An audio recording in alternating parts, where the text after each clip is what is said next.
Magandang buhay! 15 serye na! Sa 15 minutong video, kaagapay mo ako sa iyong pagkatuto. Ako si Ginang Priscilla M. Licupa, ang inyong guro sa Filipino ng ikapitong baitang. Nandito tayo ngayon sa ikalawang module para sa unang markahan, ang kwentong bayan. Paalala, ang 15 serye ay maingat na binuo upang makatulong sa iyong pag-aaral.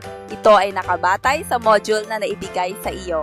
Ihanda mo na ang iyong ballpen, kwaderno, module at sagutang papel. Umupo sa lugar kung saan ikaw ay komportableng makapag-aaral.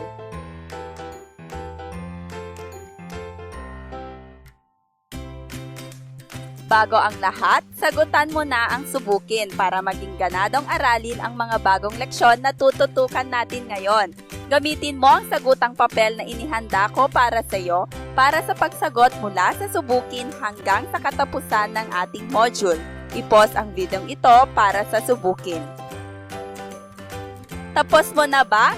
Tingnan nga natin kung ilan ang nakuha mo. Narito ang mga tamang sagot sa subukin. Itama mo na ang iyong papel. Mataas ba ang nakuha mo? Aba, ang galing naman. Dadagdagan pa natin ang mga nalalaman mo. Kung mababa naman, huwag kang mag-alala. Sasamahan kita upang malinang ang kaalaman mo tungkol sa ating leksyon. Magpatuloy na tayo? Narito tayo sa ikalawang aralin, ang kwentong bayan. Ang ating panitikan ay ang Manik Buangsi, isang kwentong bayan ng Zamboanga. Sa wika at gramatika, matututunan natin ang mga pahayag sa pagbibigay ng mga patunay. Narito ang mga layunin ng ating aralin. Nagagamit ng wasto ang mga pahayag sa pagbibigay ng mga patunay, natutukoy ang mga mahahalagang pangyayari sa kwentong binasa, nakasusulat ng pahayag na nagtataglay ng mga pahayag na may patunay. Tara na! Ngayon, dito muna tayo sa balikan. Sariwain nga natin ang mga natutunan mo tungkol sa kwentong bayan. Naaalala mo ba sa unang aralin na ang kwentong bayan ay bahagi ng ating katutubong panitikang nagsimula bago pa man dumating ang mga Espanyol? Nakasulat ito sa anyong tuluyan at naglalaman ng mga kwentong may kinalaman sa kaugalian at tradisyon ng lugar kung saan nanggaling ang kwento. Gamit ang grapikong pantulong na ito, ibigay mo nga ang mga hinahanap na impormasyon tungkol sa iba pang kwentong bayan na alam mo. Kaya mo yan, i-pause mo ang videong ito upang gawin mo na. Nandito na tayo ngayon sa tuklasin. Dumako na tayo ngayon sa ating panitikan. Pero para madalian ka sa pag-unawa sa mahihirap na salita, palawakin muna natin ang iyong talasalitaan. Nakikita mo ba ang gawain A na may tatak na pagpapalawak ng talasalitaan? Magaling! Gawin na natin ngayon ang unang dalawang bilang. Mayroon kang 8 segundo upang mapili mo ang kasing kahulugan ng mga salitang nakaitalisado o nakapahilis sa pangungusap. Sa unang bilang, sa kabilang dako, nangimbulo ang mga kapatid ni Tuan Putli sa kanyang magandang kapalaran. A. Nainggit. B. Natuwa. C. Nalito. 8 segundo.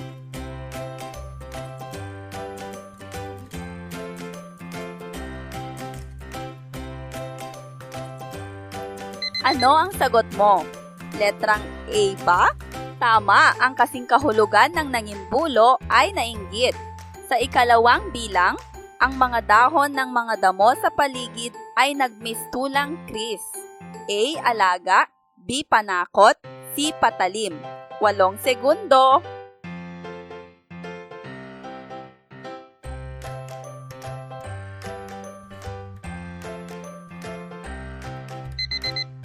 Ang sagot mo ba ay C. Patalim? Ang husay mo naman. Ngayon, gawin mo na ang 3 pang susunod na bilang. I-pause mo muna ang video. Ngayon naman, tingnan natin ang susunod na gawain. Sa gawain B, ilalahad mo sa grapikong pantulong kung paano mo mapapangalagaan ang iyong mabuting relasyon sa mahahalagang tao sa iyong buhay. Para magawa mo ito, mag-isip ka ng mga bagay na ginagawa mo upang maipakita mong nagtitiwala ka sa iyong mahal sa buhay. Halimbawa, may tiwala ka ba sa iyong mga magulang? O kaya, Naiinggit ka sa kapatid mo dahil akala mo paborito siya ng nanay mo. Nagpapakita ka rin ba ng tiwala sa iyong kaibigan? O baka naman iniisip mong hindi niya maitatago ang iyong sikreto? Sige nga, isipin mong mabuti kung paano ka nagpapakita ng pagtitiwala. Gawin mo na! Dumako na tayo ngayon sa suriin. Alamin natin sa akdang nagmula sa Zamboanga kung gaano kahalaga ang pagtitiwala, lalo na sa taong mahalaga sa atin. Tiyak kong madali mong mauunawaan ang ating kwento sa inihanda kong presentasyon para sa iyo. Panoorin mo ito at maaari mo ring basahin kung nais mong lalong maunawaan pa ang nilalaman ng ating kwento. Nakalagay sa ating group chat ang link para sa video ng ating kwentong Manik Buangsi. Puntahan mo muna ang videong ito para mapanood mo. Balikan mo ako mamayang matapos mo ito. Tara! Hayan, nakabalik ka na sa ating video. Nagustuhan mo ba ang ating kwento? Aba, tingnan nga natin kung naaalala mo ang mga pangyayari rito. Maglaro muna tayo ha. Sabihin mo kung tama o mali ang mga babanggitin kong pangungusap tungkol sa kwento. Mayroon ka ring 8 segundo sa bawat item. Sa unang bilang, ginawa ni Manik Buangsi ang lahat para sa kanyang iniibig. 8 segundo.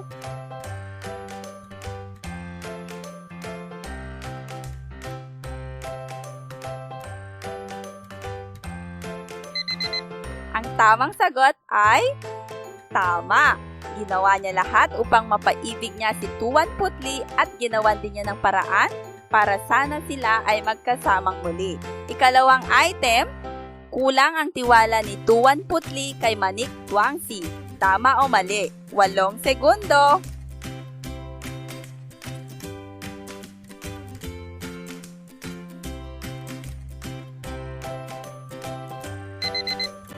Ang tamang sagot ay tama pa rin. Ikatlong bilang, sa huli nagkatuluyan din ang dalawang nag-iibigan.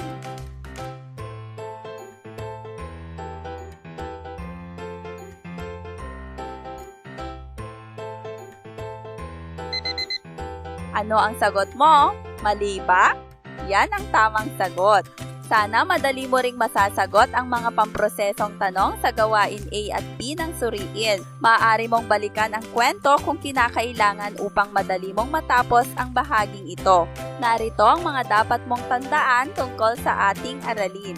Ang kwentong bayan o folklore ay nagmula sa iba't ibang pook at inilalahad nito ang kultura at tradisyon ng bayang pinagmulan nito. Ang mga kwentong ito ay likha lamang ng guni-guni kaya't wala itong katotohanan. Ang kwentong bayan ay nagdadala ng magagandang aral sa buhay. Maaaring ito ay tungkol sa pakikipagsapalaran, pag-iibigan, katatakutan at katatawanan na kapupulutan ng magandang aral. Dumako naman tayo rito sa mga pahayag sa pagbibigay ng patunay. Alam nyo ba na may mga pahayag na ginagamit sa pagpapatunay ng katotohanan ng isang bagay? Makakatulong ang mga pahayag na ito upang tayo ay makapagpatunay at ang ating paliwanag ay magiging katanggap-tanggap o kapani-paniwala sa mga tagapakinig. Karaniwan ang mga pahayag na ito ay dinurugtungan na rin ng datos o ebidensya na lalo pang makapagpapatunay sa katotohanan ng inilalahad. Tama! Kaakibat ng pagbibigay ng patunay ang ebidensya. Kung hindi, sasabihin ng iba na gawa-gawa mo lamang ang mga ipinapahayag mong impormasyon. Narito ang ilang pahayag na ginagamit sa pagbibigay ng patunay. Pag-usapan natin ang bawat isa. Ang una, may dokumentaryong ebidensya. Ang mga ebidensyang nagpapatunay na maaaring nakasulat, larawan o video. Ikalawa, kapani-paniwala. Ipinapakita ng salitang ito na ang mga ebidensya, patunay at kalakip na ebidensya ay kapani-paniwala at maaaring makapagpatunay. Ikatlo, taglay ang matibay na konklusyon. Isang katunayang pinapalakas ng ebidensya, pruweba o impormasyon na totoo ang pinapatunayan. Ikaapat, nagpapahiwatig. Hindi direktang makikita o maririnig o mahihipo ang ebidensya, subalit sa pamamagitan ng pahiwatig ay masasalamin ang katotohanan. Ikalima, nagpapakita, salitang nagsasaad na ang isang bagay na pinapatunayan ay totoo. Ika-6, pinatutunayan ng mga detalye. Makikita mula sa mga detalye ang patunay sa isang pahayag. Mahalagang masuri ang mga detalye para makita ang katotohanan nito. Ika-7, nagpapatunay, katunayan. Salitang nagsasabi o nagsasaad ng pananalig o paniniwala sa ipinahahayag. Narito ulit ang mga pahayag na binanggit ko. Nakuha mo ba? Ngayon, bago ka dumako sa iba pang pagsubok ng ating module, ilapat mo muna ang mga natutunan mo sa gawaing ito. Tukuyin mo kung anong uri ng pahayag ang ginamit sa pagbibigay ng patunay. Handa ka na ba? Mayroon ka ring 8 segundo sa bawat item. Sa unang item, katunayan, isang buntis na naman sa Talunan, South Cotabato ang nasawi matapos madaganan ng kahoy habang lumilindol.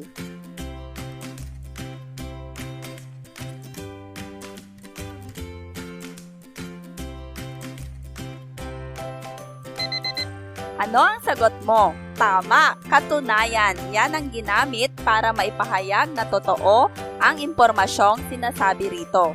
Ikalawang bilang, tumama ang lindol sa halos kaparehong lugar na tinamaan ng magnitude 6.3 na lindol noong Oktubre 16 na ikinamatay ng nasa 7 tao.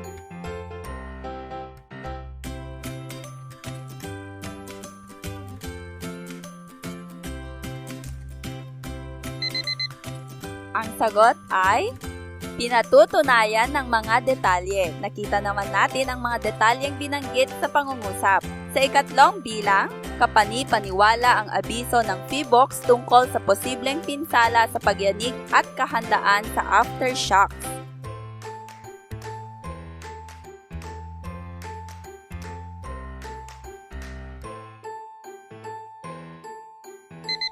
Ang sagot mo ba ay kapani-paniwala? Aba, tama ang sagot mo. Aba, handa ka nang tapusin ang iba pa nating aktibidad. Kung may hindi ka nakuha, maaari mong balikan ang ating aralin. Kaya mo yan. Gawin mo na ang iba pang mga gawain. Puntahan ang pagyamanin at isagawa. Pwede mong i-pause ang video na to upang gawin mo muna ang mga binanggit ko. Ngayon naman, tayo ay nasa tayahin na. Binabati kita sa husay mo sa pagsagot sa mga nauna nating gawain. Sagutan mo naman ngayon ang mga katanungan dito sa tayahin. Dito masusubok ang pangunawa mo sa ating aralin. Galingan mo ha, basahin mong mabuti ang bawat tanong. Ngayon, malapit na tayong matapos kaya lagumin natin ang ating napag-aralan. Ang kwentong bayan o folklore ay nagmula sa iba't ibang pook at inilalahat nito ang kultura at tradisyon ng bayang pinagmulan nito. Ang pagtitiwala ay pundasyon ng matibay na relasyon. Ginagamit naman ang mga pahayag sa pagbibigay ng patunay upang mapatunayan natin na ang mga sinasabi natin ay totoo at katanggap-tanggap. Tandaan mo ang mga ito ha, upang lalong maging makatotohanan ang mga pahayag na ipinabahagi mo sa iba. Aba, nasa karagdagang gawain ka na. Kung kinagiliwan mo ang mga gawain sa module na ito, tiyak kong mas magkaka-interes kang ibigay ang best mo sa panghuling gawain. Ipamalas mo naman ngayon ang pagkamalikhain mo at husay mo sa pagsulat. Gagawa ka dito ng travelogue hinggil sa magagandang lugar na napuntahan mo na o nais mong puntahan tungkol sa iyong bayan. Naku, nananabik akong makita ang magandang gawa mo. Narito ang magiging gabay mo. Likas na kagandahan ng lugar. Mga pahayag na magpapatunay sa kagandahan ng lugar. Natutunan sa paglalakbay. Panghihikayat mo sa kapwa kabataan na pahalagahan at tangkilikin ng sariling atin, ang sariling bayan. Narito ang isang halimbawa ng travelogue. Gawin mo ito sa malinis na bond paper at gamitin mo ang iyong ballpen at mga pangkulay. Huwag kang matakot sumubok dahil dyan mahahasa ang galing mo. Pagbutihin mo ha! Binabati kita, dito na nagtatapos ang ating ikalawang aralin. Sana'y nabusog ka at natuto sa isa na namang makabuluhang pag-aaral dito sa 15 serye. Gabay mo sa pagkatuto. Magkita na naman tayo sa susunod na serye ng ating pag-aaral. Salamat sa paglaan ng 15 minuto upang makasama ako. Ako ulit ang iyong guro sa Filipino, Priscilla M. Licupa ng Bawa National High School. Pakatandaan, ang batang maalam, siksik sa dunong at kabatiran. Paalam!